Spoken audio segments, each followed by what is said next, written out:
Welcome to the Sports Scouting Report podcast with Lee Brecheen.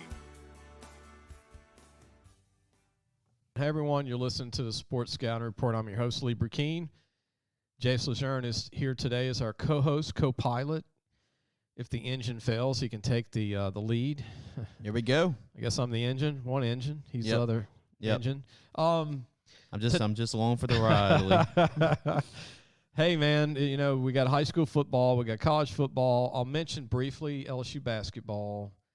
MLB, I don't think you kept up with it as much on this one. Not as much. I know that the Red Sox beat the Yankees. That's the only thing I really know. I'll mention the Dodgers beating a good St. Louis Cardinals team. But most of the show today will be about high school football, LSU prediction, Kentucky, and we'll stay there focused. And our big part of the show, our interview today, is I think a Hall of Fame coach one day, Sid Edwards at Central High School. Mm-hmm. He's been at Central for close to 20 years now. Yeah, it's been a while. Yep, known for his Redemptorist days when they were really rolling. Won state championships. Also was a basketball coach at Redemptorist. Was a freshman, I think, coach at Catholic High. Catholic High. Yep, coached, he was. The late Kevin Franklin and Warwick Dunn and Shanklin and a lot of those great ones that came out during that era. Those are some good freshman teams. Jesse Daigle, Leo Abel. You know, that was a great group. Scott Ray. Yep. In the beginning, as I call it, at Catholic High. In the early years. But that's going to be a 30-minute interview that I think people will enjoy. If you like the Leo McClure interview the other day, you'll actually like this a lot because, like the Leo McClure interview, Jace, we got down to just talking about life in the old days, and I think that's what people want to hear on a podcast. Yeah. And Sid really shared a lot of good old stories of his Redemptorist days. Yep. And leading back to Central a second time now. Yeah, but he's got some really good stories to tell. Yeah. Like Coach McClure, he's been around the game a long time. Yeah. I didn't even realize he was a head basketball coach at one time at Southeastern. I didn't realize about Coach McClure. And I want to thank Ashley Rush, who they know as Ashley Lewis, the former superstar softball player at Central High School, and then played college softball. And she's the athletic director at Central High School. I want to thank her for helping me set up these interviews that we did. It was good going back to my old high school and walking the halls. That's your alma mater, Lee. Jace, it feels like, I didn't mention it, it feels like, you know, it brought back memories. You know, you walk through your old hallway and you're like, wow. Yeah. I went to school Brings here you one back. time. I hadn't been inside the school.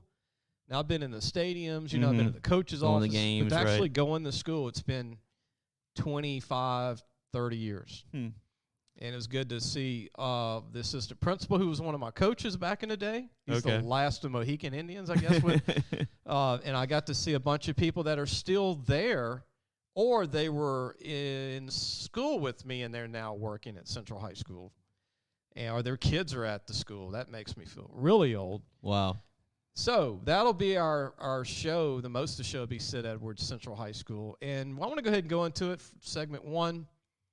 Introduce our sponsors first. John Harvey Toyota. Truly support them in Bossier City, Shreveport. They love high school football. They love college football. Without them, Tommy Harvey and his company, I would not have a podcast right now. He came in and took a chance on me out of Shreveport, Bossier City. I've known him since we started our TV show a few years ago. Quality people. And make sure you check them out if you need a new or used car.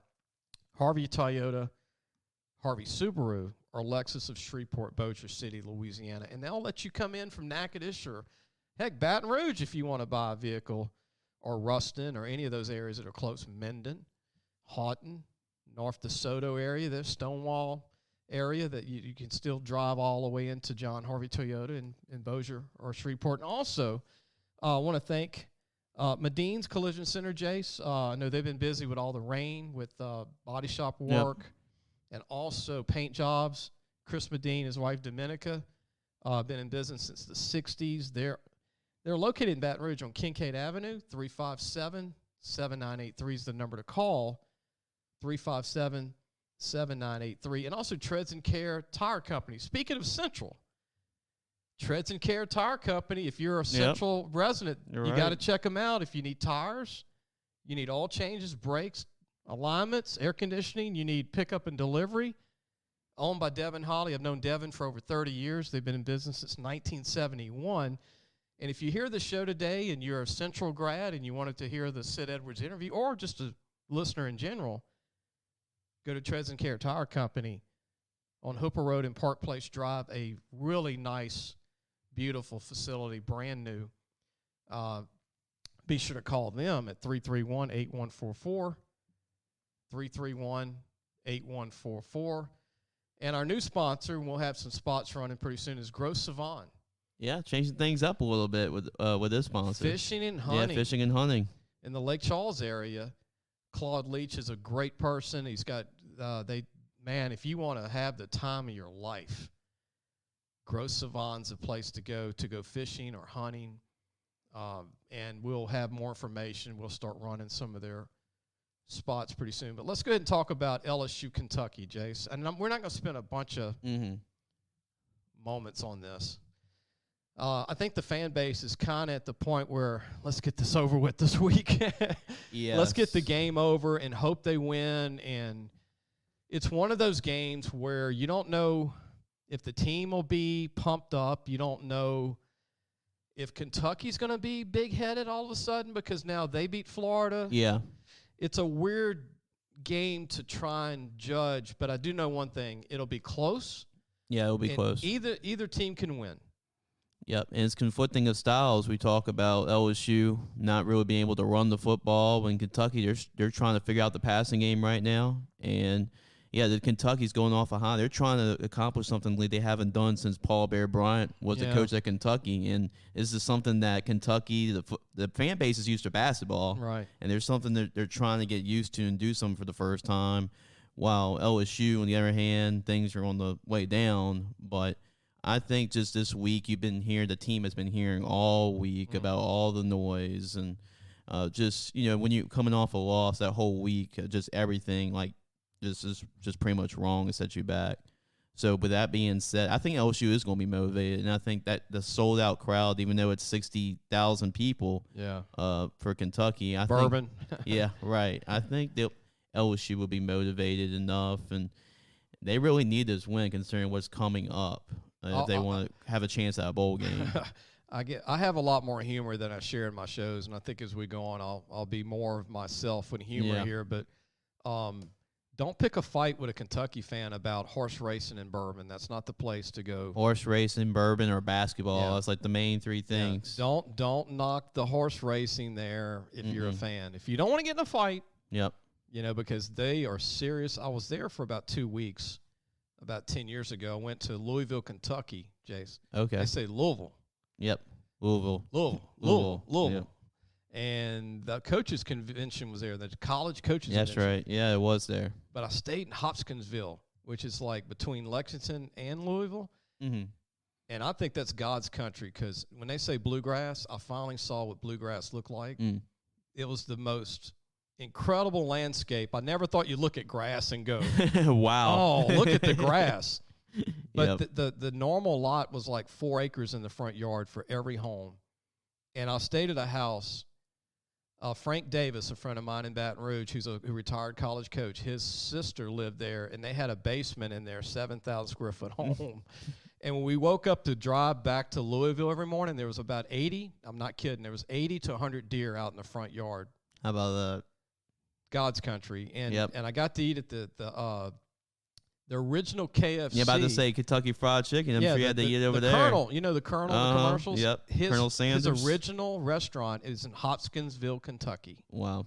And we ate there every day. Just looked like a regular KFC? it was like a big old something you see, back in the 18. Okay. It was chandeliers with KFC, man. I was just so happy to be there. Yeah, the original KFC. Because I'm a big fan, growing up. Oh, that's something you have to do when you're in Kentucky. That's one of the things you have to mark off. And all the horse experts Kentucky were there. Derby. Yep. The trainers and everybody owned a horse. And they're like, "Do you own a horse?" And I'm like, "No." Well, there's that'll be a good place Devin White would like to go to. Oh my goodness. That. Yep. But so anyway, my prediction is LSU loses 24-21. Okay. I tell you what, I think LSU bounces back, and with this game, there's going to be a couple games that LSU will win based off their talent, and that will give them just enough. I'm not saying they're going to win. They're not going to win the rest of the way. We just know that. But they'll be good enough to sneak and win and beat a team that they're not supposed to beat. And Kentucky's riding off that high. They wanted to beat Florida. That was the team they really struggled with, and they did. But now, looking ahead to Georgia is Kentucky too. So they got that next week, knowing that could be for the East. Yeah. I think LSU comes in. They bounce back with the whole week. As bad as the week it was, I think these kids will be motivated to play. And they're going to sneak in and get a win 20-17 is what I say. I base it on 3 big plays for 3 touchdowns and a field goal like from York and a lot of stalled drives and LSU wearing out because they don't play a rotation of guys like they, I don't know, for whatever reason they don't. But anyway, the running back from Kentucky is the secret weapon, Rodriguez. Yeah, they got 2 good ones. They got Rodriguez and Smoke. They're both really good. But Rodriguez is the wear-you-down back. Yeah, And LSU is not a good run defense. You can ask LSU about the Auburn quarterback. Yeah. And this is the best running game team that LSU's faced. Better than Auburn. Yep. Kentucky's O-line's better than Auburn's. They're better than Auburn. Let's face it, these are 2 teams. One's trying to go 9-3 in Kentucky, which the fans would love 9-3. LSU's trying to go 8-4. Yeah. Let's just face it. They're trying to go 8-4 with a loss to Alabama. And they need to get this one if they want to accomplish that. And it's a miracle, right? They're looking for the miracle of 8-4. Kentucky's trying to go 9-3. Let's just be realistic. 9-3 Kentucky. Yeah. They're both even, Steven. So could be even 10-2 if they lose to LSU and lose to Georgia. They can probably win the rest of the way out. And Kentucky's offense is not very good, but they can run the ball. And I just think late in the game, LSU's still not a dominant defense, and the run game with Rodriguez and Smoke is too much. And I don't think LSU can stop Kentucky. I'm just going to go ahead and, be honest. Right. But Kentucky's offense is so bad, they're still going to get those touchdowns on runs and wearing LSU out. Because LSU's defense is, again, not a great defense still. And their safety, Major Burns, is out. Yeah, he is and out. Stingley. Yep. And the young quarterback for Kentucky with a cannon. Yeah, he can throw it. I think they'll get a big play on LSU. Yeah, they have one really good receiver that Kentucky does Runs have. a 4.24. Yeah, he's really fast. He's a really good receiver. But just looking at it, I think LSU's defense has improved, and it wasn't really the run game with the running backs that killed LSU last week. It was Bo Nix making plays on his own, and just one of those things you just you throw your hands up and just say, well, there's nothing we can do against that.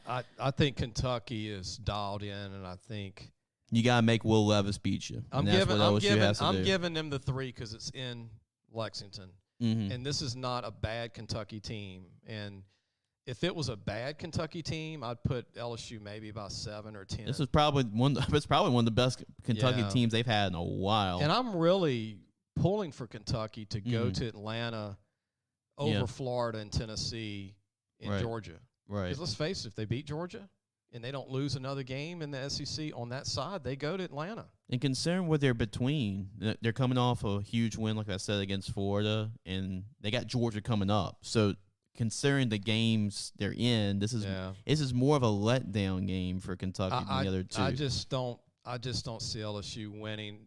Devery Henderson's out of eligibility. Marcus Randall's at Woodlawn High School. Okay, I mean wouldn't it be crazy if the miracle pass happened again in this game? Because it's going to be that kind of game. It's going to be like, who has the ball last, and who can score with the last 50 seconds on the clock? It's going to be, if you were a nervous fan, you better Well, if LSU can get to that's why I said if LSU can get to 17-17 and LSU has the ball left, you know who's going to end up kicking that field goal, and that's you think Devery will dress out and I wish. Yeah, definitely. I wish that would happen. Maybe they can bring him on the sideline, give him a free ticket to the game, just have him there as good luck. Yep, right. Come on, Devery, get on the bus. Come with us, Devery. Marcus, bring Marcus too. Make Marcus and let Marcus have someone else coach the team here. And let me go. But remember the last time they lost to Kentucky was the national championship year when there was 3 overtimes. Right. So that's the last time they went to Kentucky. Well, that was also the 3 overtime loss to Arkansas. Yeah, with McFadden and those great running backs. Mm-hmm. Yep. Well, you gotta say LSU was undefeated in regulation, first overtimes and second overtimes, right. but 0-2 and 3 overtimes. LSU's not a good overtime team. A&M game was triple overtime. Oh yeah, 7 overtimes. That changed the rule of overtime. Yep, right. We're going to take a break. When we come back, we're going to have our final segment. Then we're going to go into the Sid Edwards interview with Central High School football coach.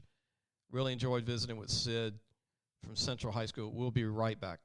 Listen, whatever you're driving right now, Tommy Harvey wants it. Bring it in to Harvey Subaru, Lexus of Shreveport, Bossier City, or John Harvey Toyota. They're paying big bucks for all trades right now. They'll cut you a check right there. Tell them Lee sent you. Welcome back to the Sports Scouting Report podcast with Lee Brecheen. We're going to start part 1 of Lee's interview as he goes back to his alma mater, Central High School. He interviews Central High School head football coach Sid Edwards. Sid Edwards is a familiar name around the state of Louisiana, especially in high school athletics. Head coach for a long time at Central. Was also a head coach at Redemptorist as well. Won a couple of state titles back in his Redemptorist days, and really got his start at Catholic High as a freshman coach and really helped just start and booster the Catholic High School football program when he was a freshman coach and coached the likes of Ward Dunn and Kevin Franklin when they were freshmen and really helped the Catholic High program get started and be a dominant program where they are today. But he's going to talk about all his trips, and he's coached a couple of different sports as well, and he's got an opportunity to tell some stories with Lee about his coaching years and his experience. And one of the coaching legends in the Baton Rouge area. So take a listen to it. Enjoy. This is part 1. We'll have part 2 coming up. But this is Lee Brecheen's interview with Coach Sid Edwards. I'm here at Central High School. Really glad I was able to run into Coach Sid Edwards, the head football coach. Coach, you said something I really have to wrap my head around. 16 years? It's incredible. Has it been 16 years already? It is. At Central High School. It is. It's incredible. I really did not realize it's been that long. It has, of which in the middle of that 16, 2 years I was the AD only. So this is my 14th year coaching, 16th year overall. And it's hard to believe, when you go back in my Redemptorist days, it felt like I was there forever, but I was there 7 years, compared to 16 here. Jesuit, a little bit at Menard, and back at Central. That's it. Those have been my stops. Of course, I cut my teeth as a young coach at Catholic High. I spent 10 years as their 9th grade coach. So you got 10 there, 7 at Redemptorist, 16 here, and then you had a stint at Jesuit and a stint at Holy Savior. I want to mention this before we start talking about your team and in your years at Redemptorist and all your coaching career, but we lost a couple of really great people. You lost a staff member, and Kevin Franklin, who was a friend of mine who you coached at Catholic High. Today's his birthday, actually. Oh, man, I didn't know that. Kevin was one of the nicest people I'd ever met in my life. Yes. We talked probably once a week recruiting. Yes. And then you coached him at Catholic, way too young. Way too young. I've coached thousands of kids. And, of course, I've loved every one of them. But if you put a gun to me and said, Sid, who was the one? That's the guy. And it had nothing to do with his talent. It was just his beautiful spirit and the man he was. And tough, really tough deal. And then my condolences, we talked about it earlier, but you lost a staff member. I know that's probably even brought your staff closer, losing one of your coaches. Yeah, Coach Brandon O'Neill, 41 years young. Too young. To COVID. He had been with me, Brandon, it was going on 10 years. He had been here and hired him as a really young coach. And yeah, it in an already bizarre year, that on top of it. Yeah. Recently, y'all had a real big win, Coach, over Northwood. We did. I've seen Northwood play. They're pretty talented. They are. I really like their quarterback. Very good looking kid. Yeah. Junior quarterback. Very good. Mason Welch. And they were good defensively up front, really solid. And really, Lee, with our team, we opened up with U High, which wasn't a regular scheduled game. Y'all were coming off of not practicing for a while, too. Yeah, we were. But, credit them. They're so good. sharp, Pretty good. But even with that, we beat Bel Air and Terra, which honestly we're supposed to at this point. Those are young coaches, young programs, and they're doing a beautiful job. But the jury's still out on us. It still is. But, as a coach, I know how much we got better in the month. And we played it, likewise, a well-coached, talented Northwood Shreveport team. And got behind the chains, got behind on the scoreboard, and the boys kept battling back. So it was a big win for our program. I saw them play week 2, Coach, and they've got 5 or 6 kids, as you know, Right. that are going to be college players. Yes. That was a big win. That's a good team that you beat. Yeah, it's a satisfying win. Yeah. Here again, we're supposed to beat Tara. Right. But it was a satisfying win in that, we kind of viewed ourselves as an underdog and went in there and grew up a little bit. Now, I know enough to know that we certainly haven't arrived, but we took some steps forward. Well, there's some kids on the team. I want to mention all of them first, and regardless if they're recruits or not, just your seniors. Lucas Hill, Calvin Collier, Ethan Ferguson, Jonathan Swift, your quarterback, Sam Eames, late bloomer receiver, Michael Brown, D-tackle, Adrian Bonds, who came in from Southern Lab, a new kid for you, Tyler Hill, good-looking athlete for you, and Caleb Ward, who's been playing, it seems like, for 10 years. Right. As a DB. What do you think of this group, Coach? It's a small senior group.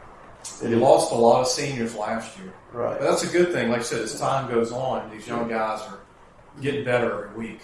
Right. Our roster's made up 65, almost 70% sophomores. And but those senior class is a good group. You're right about Caleb Ward. It seems like he's been here 10 years because, he started the first game of his sophomore year as a little bitty old corner out there and held his own. But it's a good group of seniors, and it's kind of been attrition with that senior group. I think they probably, it was a small freshman group when they were freshmen. Yeah. Maybe 33 kids for a 5A school. And we've lost about half of them for one reason or another, whether it be another sport or whatever. But this group stuck together, and they're a pretty close group.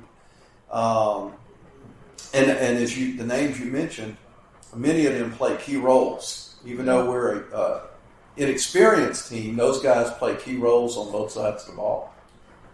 One kid that I really love for your team, I know he's playing for the team, to help the team, not necessarily where he's going to project in college, is Jonathan Swift, who's your quarterback, who could be a linebacker or a running back at the next level. He reminds me a lot of a Patrick Queen at Livonia. Good analogy. Very similar body types. Right. Patrick was a running back at Livonia. Right. Miranda got a hold to him, made him a linebacker. Now he's with the Ravens. I'm not saying that's going to happen, but Swift's a really good athlete, really good size frame kid that plays quarterback for you. Yes, he is, and I've got some concern with Jonathan just on that. Is that I 100% believe he's a college football player. Yeah. My worry is being under center. Like if you take Sam Kennerson, who played great player, quarterback for us. Him and John were on the same team. Sam could have went probably just about anywhere as a DB, wide out, slot receiver, and elected to go to Georgia Southern as a quarterback. He's now playing some receiver at Georgia Southern now. They just let their coach go. They just got let go this week. And Jonathan, is either a running back or a linebacker. You are correct, by nature. That doesn't mean in the right system he couldn't play quarterback, but he's truly just an athlete and can play either spot. And the colleges are going to have very little film on him playing either. As a matter of fact, Jonathan hasn't played a snap on defense in 4 years here. But if you put him at backer and you watch him run downhill, I mean, he's a fit. Yes, he could play there. I'll throw another one from way back, Coach. You're going to know this, but another similar player. We're going way back in the vault. You're going to Baker High School, Gerald Soule. Oh, do I remember Jared Soule? Remember went to Tulane? Yes. Never played linebacker, never played running back, was the quarterback. That is another great analogy. You know what I mean? He was a big kid, very athletic. Jared, well, I was at Catholic High at the time, and we played him in Memorial Stadium, and probably the biggest crowd in Memorial Stadium in the last 30 years. And they beat us that year. And matter of fact, Kevin Franklin and Warwick Dunn were sophomores on that team. And that was a war. But the best player on the football field that night was Jared Soule. And then to watch his career through Tulane at fullback and then into the NFL.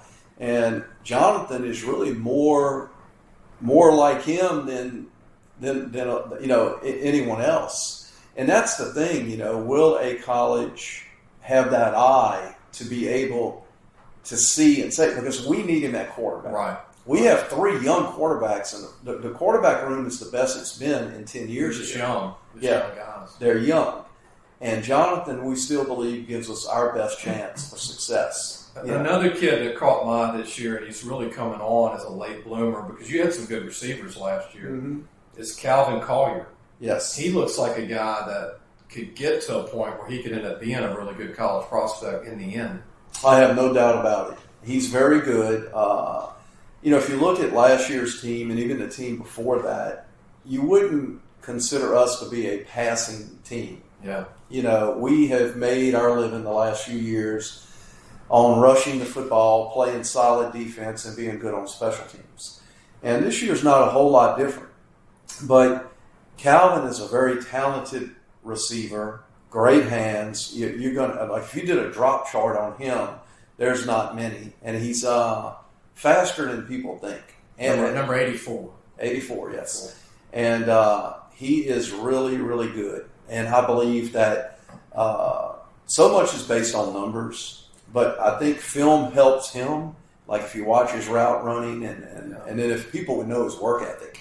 Very smooth runner, too. Very smooth. 6'2", Coach. 6'2", yep. 180, 175. Yeah. You're right on it. And Calvin's special. Tyler Hill's got a lot of ability, maybe go to a small college, speedster. Very under the radar. Been playing for you for a long time as well. He has. Because of the deficit in our secondary, we moved him from offense to defense as a corner. And he was a little concerned about that. He wasn't sure, but he's really playing well. He's a little guy. Yeah. He had 3 interceptions in one game. He can run. And now if he gets his hands on it, it's over. Yeah. He's shifty. And obviously Caleb Ward has got a college future. He can go somewhere in the end. And then your new guy, Adrian Bonds, has an ability to play college ball. He does. Adrian at Southern Lab played more as a true defensive end, and we got him inside at linebacker. And he's probably one of our most physical kids. I mean, the helmets fly off. Yeah. He will bring it. And early in the year, heck, we're almost at the midway point, but he's doing some really special things. I want to brag on your DB from last year that signed with TCU. Yes. I talked to a couple of coaches at TCU. He's really tearing it up at TCU. Boy, I'm glad to hear that. I haven't talked to him in a little bit. Your safety from 2020. Yeah, Davion Olmstead. True freshman. Yes, and very proud of him. I know, I call to make sure that, he's in the books too, and he's doing a good job there. And I'm glad I haven't gotten a football report on him in several weeks, so that's good to know that he's got their eye and he's doing well. This school, when I went here in '89, Coach, I knew Steve Ensminger was a big thing. Played at LSU. Yeah. Mike Burks, Sean Burks, right? A lot of great baseball players. I mean, this school has a lot of history. It does. What a lot of people don't know, that they have a great history. But what we haven't done was kept up with it. I just found out Robert Graves, who I call a local historian in Livingston Parish, he called me yesterday and said, Sid, are you aware that this is the 75th anniversary of Central football? The first year was 1947. And I did not realize it. And but 75 years of football, and there is a good tradition. And I wish I knew for sure, but I think the 66 team won the state championship, the only state championship. And I think in 65 they were state runner-up. They actually, the 66 team, they flew them to Shreveport to play in the state championship game. Yeah. And but there's been some great players come through here, and like any public school, there were lean years, I'm sure. But it's a rich tradition. We lost another great coach, speaking of Central, this year, and Coach Jackson. Right.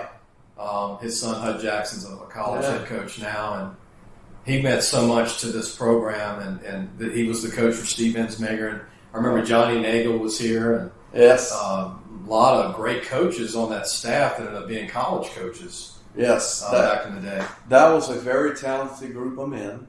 And the deal about Coach Sonny Jackson is I've never met a player that, when his name was mentioned, didn't just light up and glow. Yeah. They enjoyed his company. They enjoyed playing football for him, but they enjoyed the man.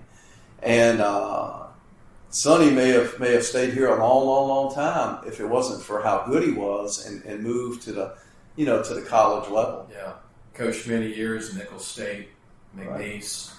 There was 5 coaches on that staff that ended up going college football. Right. And that's remarkable. Just about everybody that coached for him, coached college ball that was here. Yeah, you don't see that much much often. I think Johnny Prejean may have been with him here a while, and like you mentioned, Coach Nagel. But yeah, they had good teams and they were good coaches. Sid, what do you think of high school football in Baton Rouge now compared to 20 years ago? Look, I'm not trying to be the guy that the old days. Right, old time. Yeah. We have pockets of excellence, but football overall is not as good in Baton Rouge, in my opinion, as it was 20 years ago. And let me explain. Just in the year 2004, I was at Redemptorist, and we had to play a second-round playoff game at Memorial Stadium. And we went in there and got in a war with a team, and we won it in the last 3 or 4 minutes of the game. And we went on to win the state title that year. That team was the Bel Air Bengals. Yeah, Weldy Moore, huh? Yeah, well, Moore had just graduated. They had Marcus Spears, the other Marcus Spears, I think. Yes. And that was 2004. And what's happened, if you look at our East Baton Rouge Parish teams in the greater area, Tara at times. Now, Liberty's making a comeback, a beautiful comeback, but Lee High was in the conversation. Tara actually won the state championship 74. Yeah. But you looked at in the greater Baton Rouge area, the Rusty Price Broadmoor teams that battled John Nolan Curtis. Gill, Glen Oaks. And to me, football was better because of that. Yeah. Now, your private schools appear to be your better schools, or should I say select. Okay, Scotlandville has been relatively strong here lately, and Catholic High and U High, and Coach Bourgeois over at Episcopal, and Madison Prep has came up on the scene. But when I say football was better on any given night, you mentioned earlier Jared Soule, the Baker Buffaloes. They were incredible. You go in the Baker, you better have it strapped on. Sammy Williams was a great one. They had all kind of. You go way back. They had. Coach, they probably had, 200 Division I players in a 15 years period? Yes. And you look in the area, of course, you had your Ascension Parish teams, which have always been consistent. Right. Denham Springs with the Glass Kid. Right. So 20 years ago, I feel football was better. Now, we might have more dynamic, high-scoring teams that may look better as individual teams. But as far as football in Baton Rouge, I'm going to stick that, and of course, there was no split. Yeah. The split is terrible, and there was no split. And so if you were going to get there, if you were going to get to that Superdome, you had to go through the gauntlet. 5 weeks of football. Yeah. Now there's some that double buys and you win 2 and you're in the dome. And so I think by and large, players are bigger, faster, stronger. Maybe it's actually more fun to watch the new era football game itself, but football was better when most everyone was relevant. Yeah, everybody had talent. Yeah, I mean, you go Roman Bates, Capital High School. Yeah, they were great. Took them to the Superdome. Yeah. I mean, I have a great concern for football, the sport. I have a great concern for our East Baton Rouge parish schools in particular, or even some smaller rural schools, of surviving the deal. Strum was another one. Oh, how did I not mention the Indians? I mean, go to Billy Cannon, to all the great players, Right. Coach Bozeman, and all the great players they had up and through the 90s. Well, if you look, let's go back, and I feel terrible I can't call the coach. I mean, this is terrible. But speaking of Lehigh, Reggie Torber was a phenomenal Yes. player. They had great teams during the 90s, Yes. late 90s. yes, well, if you take going back to Estruma, in that 2004 year I referenced, in district, we had 3 teams in that 4A district that were top notch. We were one of them at Redemptorist, Estruma, and EA. Mm-hmm. And that particular year, EA had Glenn Dorsey. The quarterback from Estruma, I can't call his name, but he was a stud. He was a big guy. Yes. Yeah. Well, that year in district, EA beat us.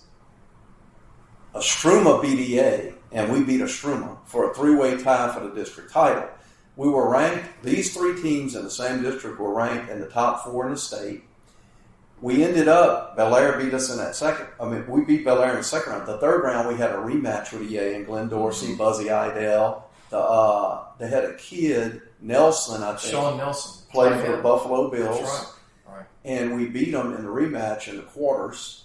And long story short, that was in one district. Coach, I mentioned this the other day, and people looked at me like I was dumb, the younger listeners and people, but I said the greatest defensive tackle that I've ever seen put on a uniform in a high school game was Glenn Dorsey. Right. And I remember going to your game at Redemptorist, watching Glenn play O&D line, and he played like it was the end of football every play. Yes. And it was a different level of commitment. Yeah. And people say, well, what about this D-tackle coming out, that D-tackle? Yeah. I said, well, they might be bigger than Glenn, Yes. but they're not as tough, and they didn't bring it like he did. I don't see that anymore in recruiting. No. I see more kids that look the part, Coach, but not necessarily as good knowing football. Yes. The best way I could describe Glenn was he was a problem. And most D tackles cannot dominate a game. They can dominate a side of the line of scrimmage or the guy in front of them, and you can game plan against them. Right. Glenn was a problem. He dominated the whole front. Right. They beat us 7-6 on a Buzzy Heidel to Sean Nelson touchdown pass. In the next game, we beat them 14-10, and we were a high-scoring offense for a team that didn't really throw the ball. Right. And but Glenn Dorsey was a force, and I haven't seen one like him. I haven't ran up across another one like that. We're going to take a break. When we come back, we'll wrap up the interview with Coach Edwards. You're listening to the Sports Scouting Report podcast with Lee Brecheen. If you need a paint job or repairs to your vehicle, go see Madine's Collision Center located in Baton Rouge, Louisiana on Kincaid Avenue. The number to call is 357-7983. That's 357-7983. Your Baton Rouge Accident Advisors. Welcome back to the Sports Scouting Report podcast with Lee Brecheen. We'll have one more segment with Coach Edwards as Lee Brecheen went to visit his old high school, really for the first time. I mean, he's been to a couple of games, of course, with Central High School, but it's been about 20 years since he actually toured the school, and he got to see a lot of improvements and renovations since that time. But he got a chance also to talk to Coach Edwards about this year's team. He also told some stories about his years in the coaching profession. We also want to give a shout out to Miss Ashley Rush, the athletic director at Central High School, who's allowed the Lee to interview not only Coach Edwards, but also Coach Leo McClure as well. We could not do it without her. So we appreciate Miss Rush for allowing us to do these interviews and conduct these interviews for y'all. But, yep, this is the last part of the interview, Lee Brecheen with Coach Sid Edwards. The nearest one I've seen was kind of in that era was Kyle Williams. Yes. At Ruston. Right. 6'1", 280. Yeah. You know. Oh, yeah. You see a lot of guys 6'5", now 6'6". They do these combine tests. They run 4.6, but yes, it's just you can play.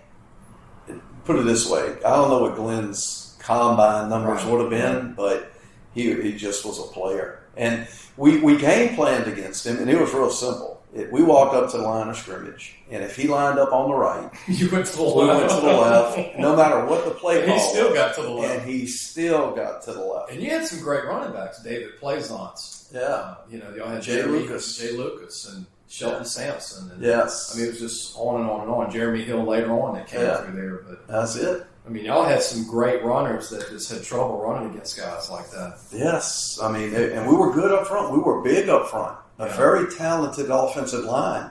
Yeah. And here again, this guy, he changed the game. I remember Glen Oaks having Randall quarterback and Gabe Northern at tight end. Yes. And they beat Neville at home in a playoff game, and Neville was just a powerhouse. Like you said, that was a different time. That was good football, and not only some of your teams that struggle to get a dozen fans in the stadium. I mean, you go to those games, the Glen Oaks games, and they would fill up half the side of Memorial Stadium. And it wasn't that long ago. We're not talking Newt Rockney. I mean, it wasn't that long ago. It can be done, but there was one instance where Coach LeJeune went to East Iberville. Right. And almost took them to the Superdome twice with the 2 semifinal games. That's right. And that's who was the coach of Bel Air. At Bel Air. When we played them in Memorial. Yeah. And so you can do it, but it's so hard. It is. It ends up, so much comes down to the commitment of the district, that administration, and that each individual head coach and his staff a commitment, and they're allowed to do their job. An example is Marcus Randall at Woodlawn right now. The best team a lot of people don't know about right now. I mean, they're 1-2, but they played a tremendous 3-game schedule. But Marcus at Woodlawn, stay tuned on them. But he went in there, and there's a commitment, and they got a great AD, great principal, and they're going to do some good things. Yeah, they played U-High and West Monroe in a 3-week span. That's pretty salty. That's pretty salty. Went to West Monroe, I believe. Right. And then played U-High at U-High. So, yeah. So, and I think it can be done, but there's just got to be a commitment. I do know that the interest in football is waning, and part of it is we're living in a society now, the trophy for everybody society. I go back to the split here with the high school kids, but I get on social media and see 6-year-olds with third-place rings in baseball tournaments. And it's where sports is going. And here again, football is an outlier in that the toughest sport to play is football. Yeah. And a lot of kids will not sign up for it anymore. They got too many other options. It's the toughest learning in life sport. Yes. It teaches you to get through toughness. That toughness you develop in football. Me playing, I wouldn't go play in NFL or college. Right. But to this day, Coach, playing football here. Right. Taught me if I can get through 2-a-days and I can get through weightlifting and I can get through this and that. Yes. Everything else is gravy. That's right. And that's my worry about the game is just where society is athletically, and people are looking for the easy. And here again, the trophy for everybody generation, the rings these kids are getting. And here again, football's tough. I tell them all the time, I'm not chopping on baseball. I'm not saying it, but you get in the summer and a kid has a choice out of getting in that weight room at 7 o'clock in the morning and occasionally vomiting, and or going out and spitting some sunflower seeds and taking some cuts in the cage. A lot of them choose the latter, and it's just what it is. Yeah, there's no air conditioning in football. There's no AC. No doubt. Even the weight room, like you said, Yes. it's not going to be That's right. put at 70 degrees in the weight room. That's right. And I think I do believe that the game could be saved, and it's almost would be worth having a round table with all the coaches in the city because, what is a coach? There are some great coaches. Byron Wade, currently at Bel Air. He's doing a good job. He is a good coach. Hassani Holland over at Tara is doing a tremendous job. Vernon Langley at Broadmoor's a track guy by trade, but they kind of lost their coach and something happened. And I respect Vernon Langley. He was already there, and he said, you know what, I'm going to take those boys. I'm going to do it. Keep an eye on Glen Oaks.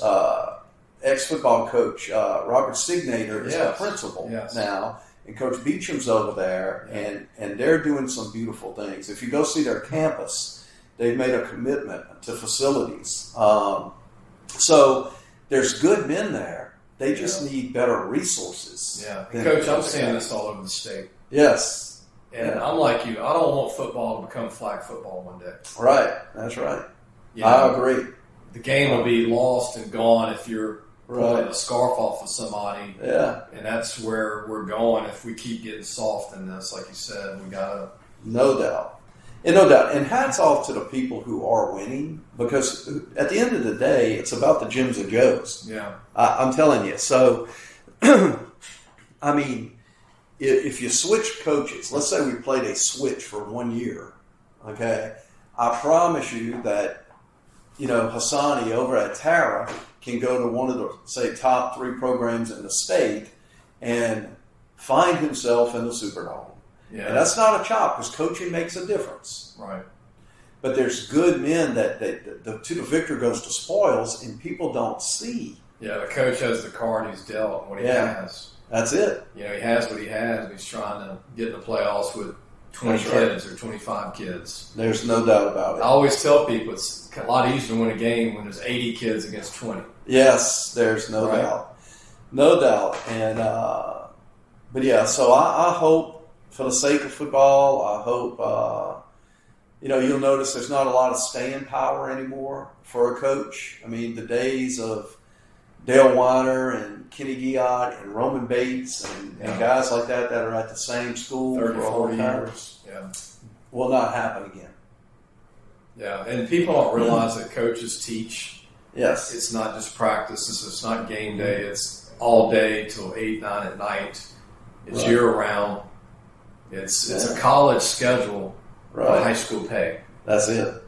That people, I mean, it's the same deal for me to do this interview, which I had to get someone to cover my lunch duty. Right.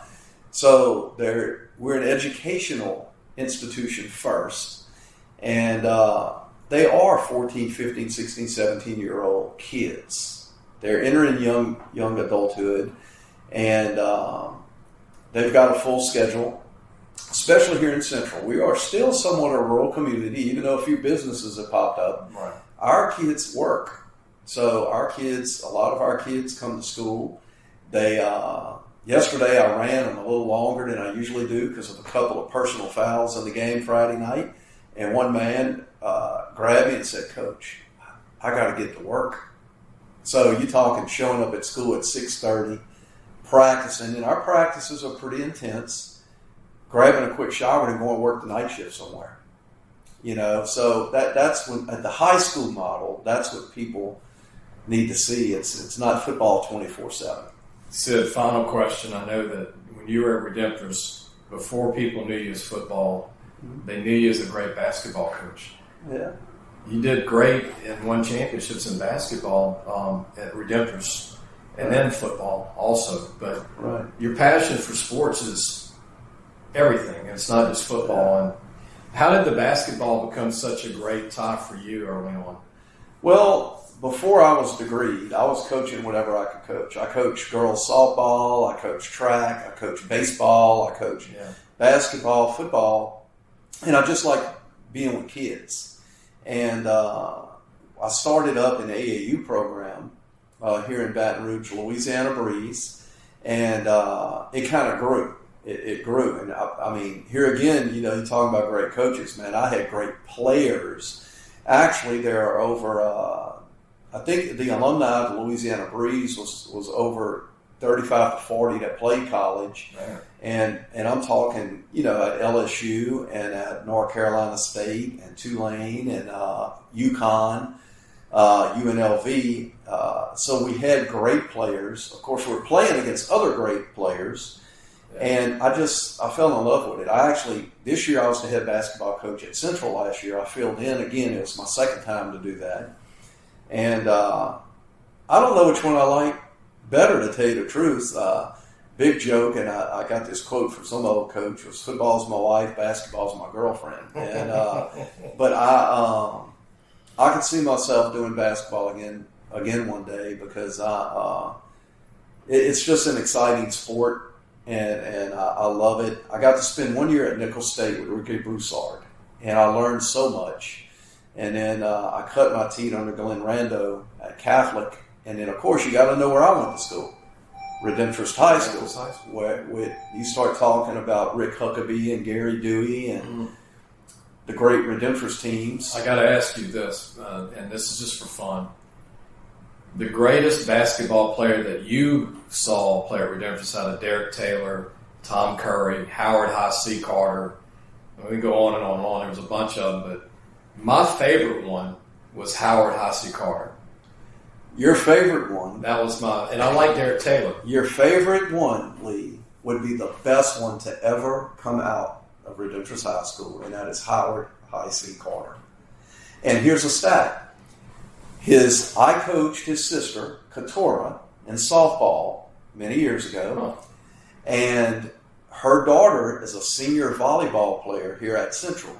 No kidding. So this has kind of come around. As a college prospect. Wow. Yeah, Katora played at South Alabama, his sister, and her daughter's here. And there were some great players come out of Redemptorist. I graduated with Derek, who I thought was phenomenal, but Howard was the best to ever come out of that school. How tall is his granddaughter? How tall is... She doesn't have Howard's. It's his niece. She's I think she's pushing 5'10", 5'11". Because Howard's 6'5". 6'5". Yeah. And his sister, Katora, is about 6'2", 6'1", 6'2". She teaches. She's pretty good, huh? Yeah. Katora teaches at Tanglewood Elementary here in the school system. Okay. Yeah. And she's a senior this year, or going to be? Yeah, the daughter, is a senior this year. That's amazing that you graduated from Redemptorist and was around that, and then now she's here. That's very interesting. Very interesting. Like I said, her mother was a phenomenal softball player. I coached her. I got a picture I'll show you when we get done interviewing. Someone sent me. But the year she played for me was 1982. Wow. So that will tell you, I graduated high school in 1981. Okay. And I was the head softball coach. Okay. And Katora played first base. And like I said, her daughter here. Now, her daughter's a senior. And I'll never forget that the late AD and former LSU basketball player at LSU would say, "String music." Dean. Yes. And it Joe was, Dean. It just stuck with me. Probably a lot of people in the 80s. Yeah. But when Howard Hi-C Carter was in the corner, you knew 99.9% of the time it was going in, and you would hear string music. Yes, those are some fond memories. And basketball was so good back then. I can remember having a benefit game in the Assembly Center, Capital versus Redemptorist. And Capital, you may remember this name, Tyrone Black. Oh, my goodness. Now he's running the Boy Scouts of America. Yes. Yeah, Tyrone versus He was about 6'6", 6'5". Yes, he was a player. Both played at LSU. They played together. And Tyrone was special as well. Speaking of Capital, they even had Brandon Bass come out of there. So, I mean, again, the 80s was a special time. I was a graduate of 89. Yeah. And that was a special time to take in all the sports programs. I want to mention this. When I was in high school, I started getting into recruiting. My dad was a youth league coach. Yeah. And I would listen to the radio. I didn't even have my driver's license. And I kept up with one recruit. Now, he never made it big time in college or the pros, but Fess Irvin. Oh, Fess. But when Fess was in Gonzales, and I think it's San Juan, right? East Ascension, he was averaging 50 points a game. Yes. He was like the Pistol Pete for me growing up. Yeah, Fess was remarkable. Had I don't know how many games he had under 40. Well, not many, but he had a bunch over 50 points. Mm-hmm. And he was the talk of Baton Rouge. Remember that? Oh, do I remember? Yes. I know he signed with LSU and Dale Brown. It just didn't work out. But. Yeah, Fess was special, man. He could fill it up. He reminded me most of Chris Jackson, who played at LSU. Chris came out of Mississippi, Gulfport. But Fess and Chris were very similar. Yeah, that was a lot of talent. Leonard Mitchell. Yeah. Greg Cookie Man Cook. Yes. Speaking of the LSU team, Dwayne Scales. I remember the astronaut. Ethan Martin. Yes. Speaking of Lehigh, Ethan Martin was, I still think, the best point guard ever played at LSU. I agree. He was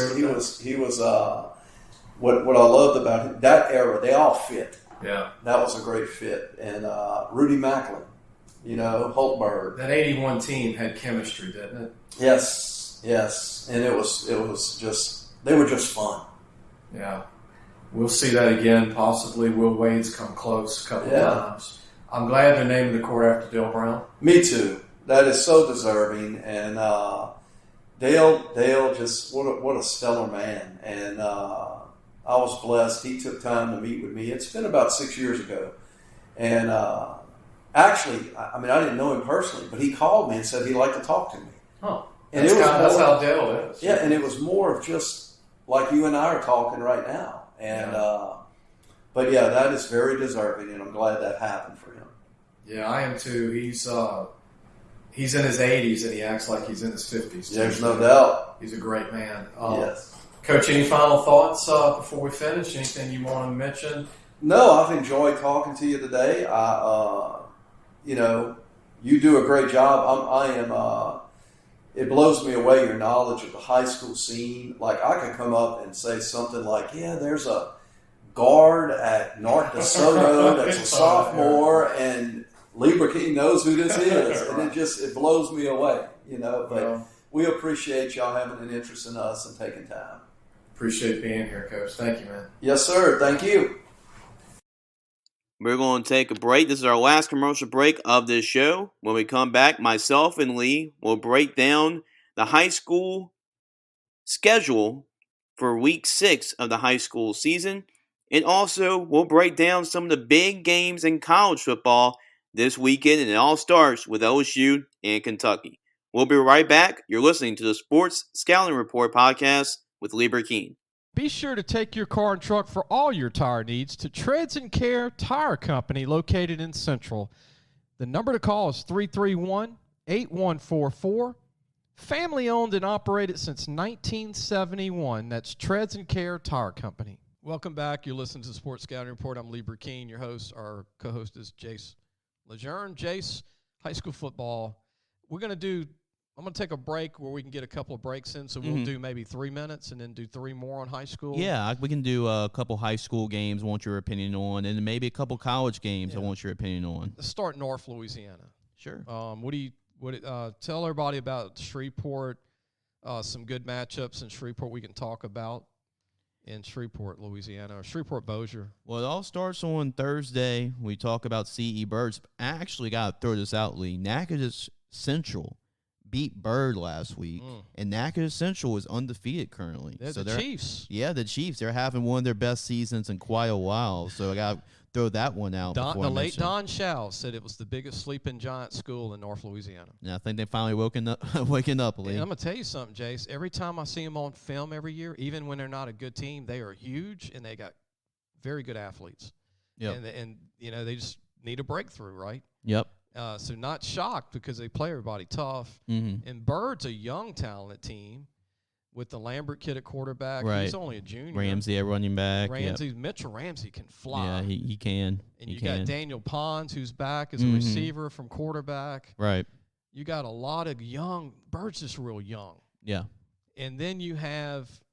They're playing Parkway on Thursday, so CE Bird plays Parkway. And that's going to be a tough game because Parkway's got a lot of young talent. Yep. I'll watch them on film, and, man, they're super loaded. They play like 40 guys in their rotation. and they play a bunch of guys on defense, offense, and they're getting better. And another game throughout in North Louisiana in the Shreveport area, Benton. Benton's a tough football team, and they got Captain Shreve. And Captain Shreve they're one of the most athletic teams in the Shreveport area. Well, Jace, Captain Shreve's one of the most talented teams I've seen on film outside of Catholic High and Ruston and Acadiana. On the private school side, Shreve is the most talented I've seen him in ever to me. Now, I wasn't around in the 70s and 60s. Sure. But prior to 96, this is the most talented team I've seen with Captain Shreve. They're huge. They're athletic. Man, I look at their roster and I watch Captain Shreve play twice this year. They got about 30 kids on their 90-man roster or 100-man roster that can play college football. That's a lot of talent coming up. Yeah, there's a lot of talent coming up at Captain Shreve, and Ben's a tough football team, Captain Shreve. So those are two playoff teams in 5A that can make a run at it. Benton's got a great senior group. Mm-hmm. Yep. RJ, their punter kicker, is a great senior prospect. They got a couple of linemen. That's Coach Moore's son too, right? Yeah, RJ. Reynolds Moore. Yeah, Reynolds Moore. Reynolds Moore, Ole Miss fan, man. Yeah. He started in Alexandria when he got into coaching, and did a good job at Bolton, I believe. When we started here. Yep. But Benton is very senior laden, so that's a tough team to beat. How about 1A, Homer and Calvary Baptist? Those are two of the top 1A programs there is. I'll tell you, Homer's probably one of their toughest district games. Mm-hmm. Yep. Richie Causey does a great job, the former Louisiana Tech receiver who went to Homer. Yep. And they're very talented. They're not big. They're kind of like Kentwood to me for North Louisiana. Mm-hmm. Yep. They're just super fast, and they're hard to scout. And Calvary, Landry Liddy, their quarterback's talented. Leading passer in the state right now. Yeah, and they got a ton of young talent. People think, well, Calvary's just going through. No. Calvary's set for a few years of this. Yeah. Mm-hmm. Yep, Calvary. And they always play tough teams at the beginning, like 5A, 4A teams. They got a young receiver named Hermes. Yep. Who's only a sophomore, I believe, or junior. He's 6'3", about 190. He's going to be the next good one. The next best. Right. Right. Yeah. And talk about teams that you love in the Shreveport area. North DeSoto, that was your team. Oh, man, I love them. Yep, and they're playing Minden. So Minden's a tough football team. And Minden's great. Spencer Hurd does such a great job. He's always knocking on the door in the playoffs. He's got I was always promoting his players. Actually, his DB with the Kansas City Chiefs. Yeah, is right. really good. Sneed, yeah. Sneed, and I told, I was like, hey, man, this guy's LSU star good, and he was. He went to Tech, and now he's a great star in the NFL. But Minden's got some phenomenal players, and they just got to put it together when they play in the playoffs and just break that fence down, as they say, win that second playoff game. Yeah, just get over the hump. Yeah. Right. Yeah. I'll give you one more in the Shreveport area. Houghton and Airline play on Friday. Man, I tell you, Houghton does a great job. Jason Brotherson does a great job. Airline is very talented. Bo Meeks has really overcome a lot of health problems. He's doing good now, I hear, and they are very talented as well. Airline's young but very talented. Mm-hmm. They have a new quarterback at Airline that's very good. Okay. And their defensive backfield, Kelly, Jabrov Kelly. Yeah, yep. Mm-hmm. And Airline's a team getting better as the season is going on. I watched them earlier this year. Okay, and then you want to go to another area, like let's say Monroe? Yeah, Monroe, and then we'll kind of end it there. Every week we'll kind of switch it up to some other cities. Well, the headliner of North Louisiana in terms of Monroe is West Monroe. They're coming off a loss against Neville, 28-7. And I believe, I was shocked to hear this, but I think that was Neville's first win against West Monroe since like the 90s, like the mid-90s. But now it doesn't get any easier because the next week they got Alexandria, and Alexandria was the team that defeated West Monroe last year in the playoffs. I saw Alexandria this summer, as you know. I went to Hahnville and watched them, and they're not any different than they were last year. Their quarterback is Bordelon, is coming along. They got really great players. They're tough, man. Bachman has instilled a toughness to that program, Jace. They have an edge to them now that they play like a Catholic High, Acadiana, like a Western Row. It's a fight when you play Alexandria and I tell you, it's going to be a great game, them and West Monroe again. Well, this isn't North Louisiana, but I just have to throw this out because it's a rivalry every single year, and it's very, with both these teams. But Lutcher and St. James are playing on Friday. You know that's a battle. Goodness. Close the two towns down now. Yep. That the only thing, the Crickets are going to be the only things walking around in those two towns. Yep. St. James and Lutcher, all those kids know each other. All those parents know each other. All those teachers know each other. Some live in the opposite towns of where they coach. They, St. James people might live in Lutcher. Lutcher people might live in St. James. I'm talking about facility, people working at the school. So throw the records out. Yeah. And you got a talented quarterback at Lutcher. Yeah. When he's only a sophomore and junior, right? Big time player. Lutcher's young and getting better, and St. James I still think has one of the best defenses in the state. Yeah, they just had to face a buzzsaw last week and end the car. Oh, well, I mean, the car will make anybody look average. How about this game? Because it's heated between both these teams. Both these two teams do not like each other, and I really believe the coaches don't like each other, and that's Sterlington and Union Parish. Well, Union Parish's head coach is the best strength coach in high school football in Louisiana. You can tell, yep. And when their team hits the field, they look like a bunch of Arnold Schwarzeneggers. Yeah. I mean, I'm being serious. Like, their whole team looks like they bench 400 pounds. Yeah. And there's no question what they want to do. Yeah. And so when you play Union Parish, you better bring, like I said, the metal to the pedal. And that little Holly running back is phenomenal. And their O-line, Jace, the O-line for Union Parish, they're Union Parish. Their offensive line looks like ULL's, okay? Yeah. They look like college 500-pound bench press O-linemen. They don't look like 16-year-olds. They want to play smash mouth football. They're like, what's the pass? We don't know what a pass is. We never heard of it. If they throw it, it's by accident. And I really admire what they do at Union Parish because you know what they're going to do.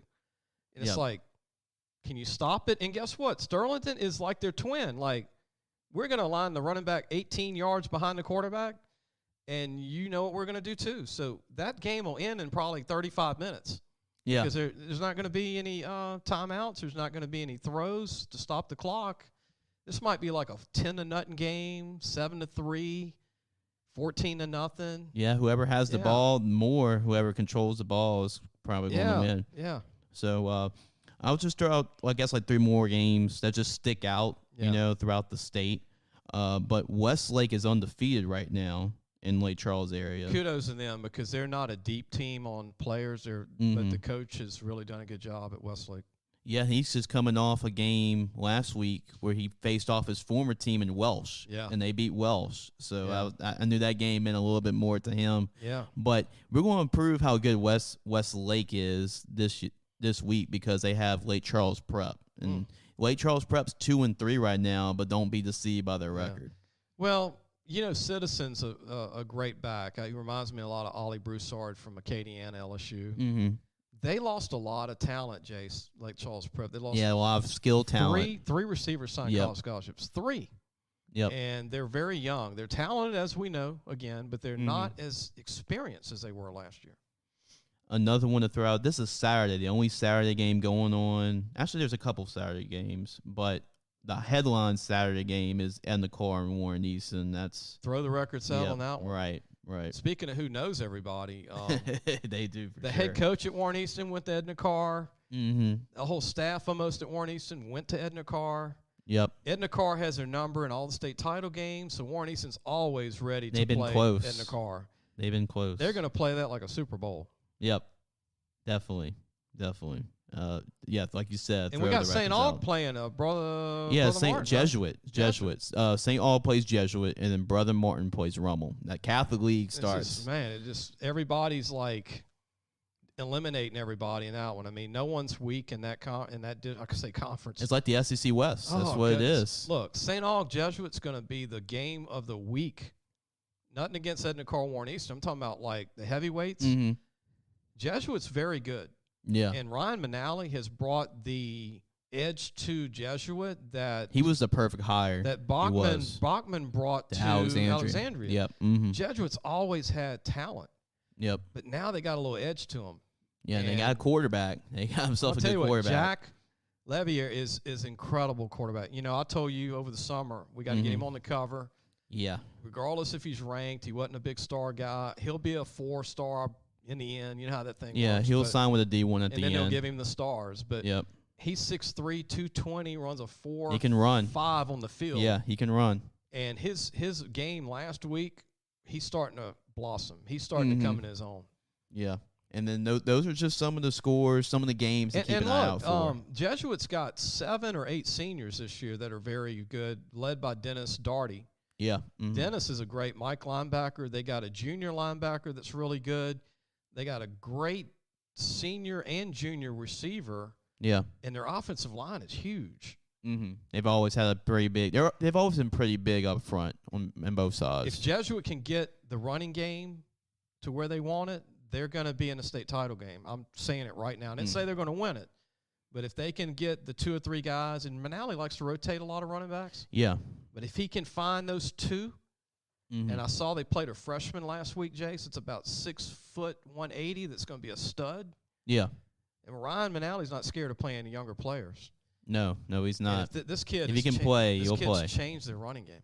Yep, this can, and watch out for them. And it'll be interesting to see what side they will be on Division I playoff bracket. Because if they are on opposite sides with Catholic High, that could be a state championship game.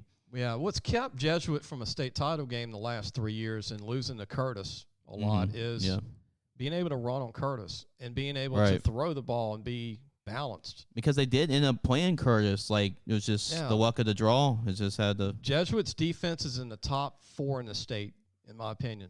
Top 4 that I've seen. Wow. That's insane. That's insane. St. Aug would be top 5, too. And think of this. Zachary beat St. Aug. Yeah.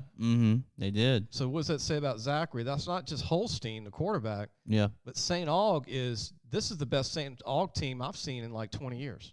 Yeah. I mean, they're tough. Oh, man.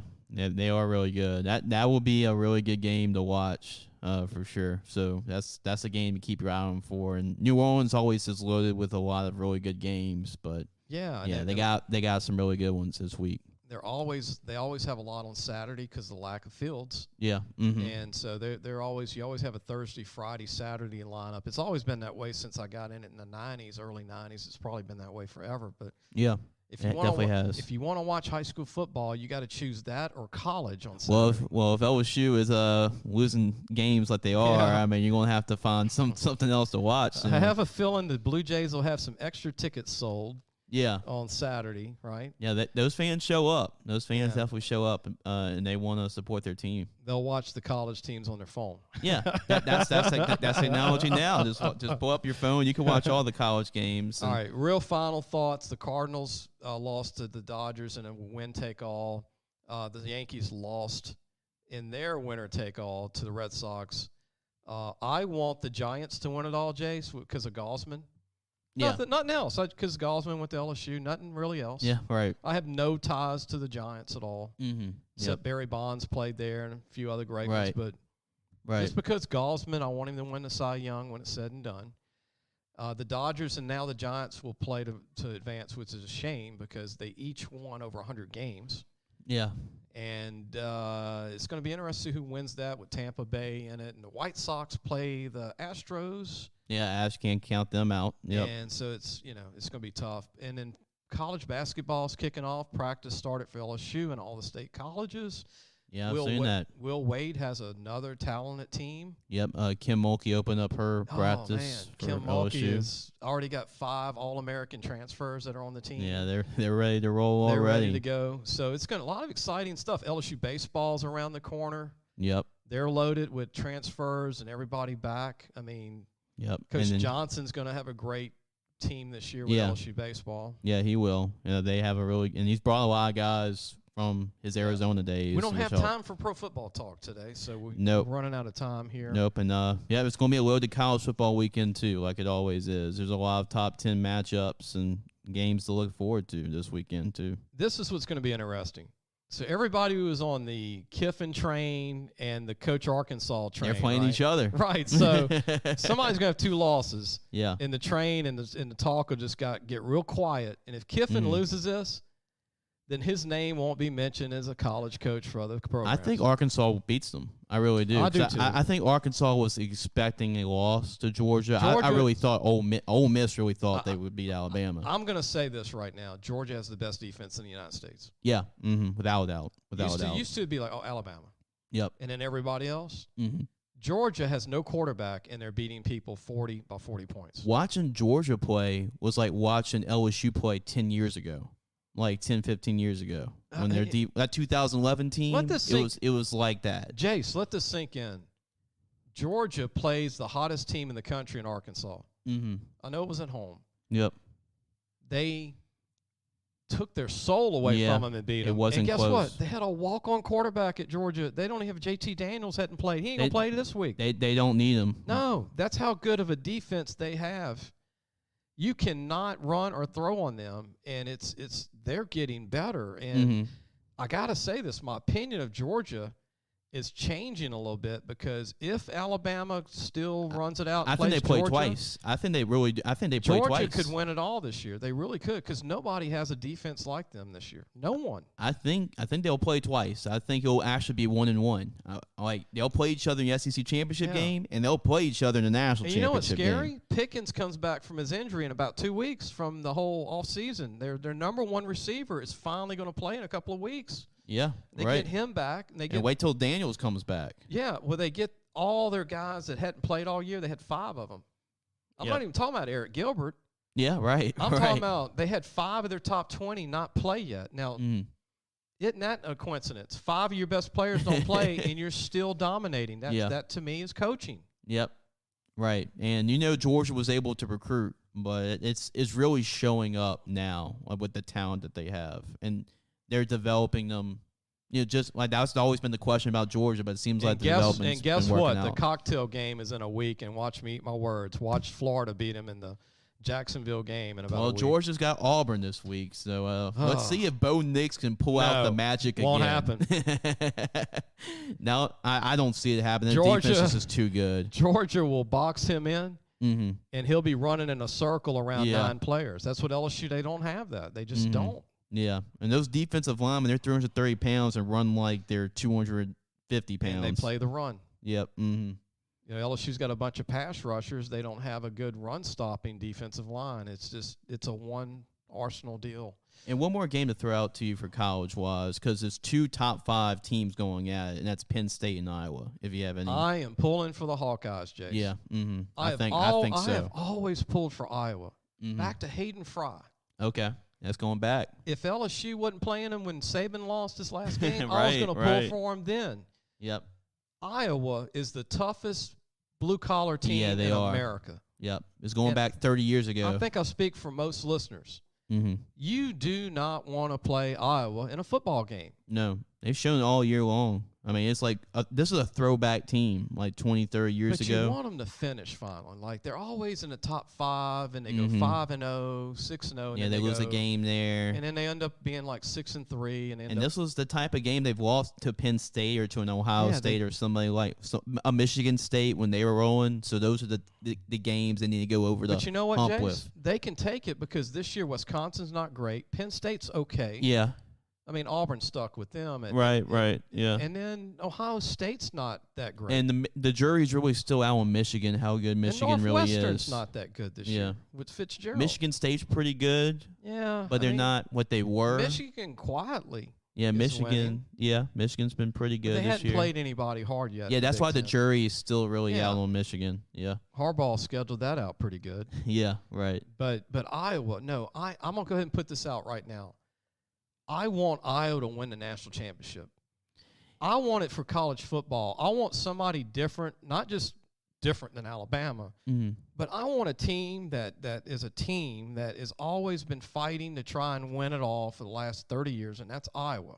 Yeah, I think they win. I mean, because they've proven us all year long. Like the big games, Iowa State, they put and they beat the doors off Iowa State, and every game they proved how good they really are. And right now, I really think it's going to be Bama, Georgia, and Iowa and Cincinnati. Like right now, it's been since the late '80s, early '90s that they've been to the Rose Bowl. Iowa with Chuck Long at quarterback. You remember? Oh Chuck Long? That's a name to throw out back in the day. I mean, Hayden Fry, Chuck Long. Yep. And Kurt Ferentz replaced Hayden Fry. They've only had 2 coaches in the last 40 years. Yeah, when you talk about Saban coaching that game, that Outback Bowl game, Kirk Ferentz was the head coach then. Saban went through the NFL, LSU NFL, and then all this time through Alabama, and he was there the whole time. You talk about a fan base that loves their coach, because Ferentz has had a lot of 8-4, 7-5 years. Mm-hmm. Yep. But they appreciate him, they like him, and they realize they're not a 12-0 team. Iowa knows who they are. Yeah. You know, they're going to be a blue collar type of program that's going to be in the thick of things, and like every 3 or 4 years they'll be in the thick of things, and they know who they are. Well, they had a quarterback with the first name of Drew from Baytown Lee in that game that beat LSU in the bowl game. He was 5'11", 170. Drew Tate. Okay, yeah. He went to Baytown Lee High School right outside of Houston. You know where Baytown is. Your dad right. went to go to some races. Yep, right. That's right in that alley right there. But LSU got beat by a 5'11", 170-pound quarterback. Baytown. And he was a great 4-year starter for them. He looked like Drew Brees. Okay. It just didn't, happen for the NFL. Yeah, right.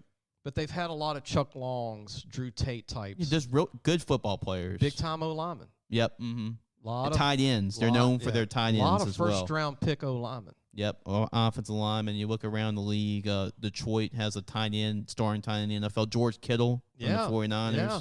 So they're known for their linemen and their tight ends. And they're known for signing no-name D linemen that go to the NFL that are just, from Iowa, like Illinois. Yep. They get them at 6'5", 240. Now they 290. Well, being in the Midwest, there's a lot of really good linemen and a lot of those big form guys in the Midwest, and they take advantage of that. Well, the Buccaneers left tackle is from Iowa. Yeah, Wirfs. Was a first-round pick from Iowa. Yep. I hope you enjoyed the show. We're going to go ahead and end the show. Hope you enjoyed the interview with Sid Edwards, our college talk for what it's worth, our high school football stuff. We can't get everything in, but we're trying to do so much each show for different areas. Write to us if you want us to talk about something in the future. And we're on our way. I don't want to keep saying it, but we will announce when we do our video, when we finally launch it, instead of saying this week or that week. The hurricane and everything kind of set us back a little bit on that, but we're very excited that will happen sooner than later. But hope everybody has a great weekend and safe travels for all parents, grandparents, everybody that's on the road for these games. Yep. And we'll see you on Monday.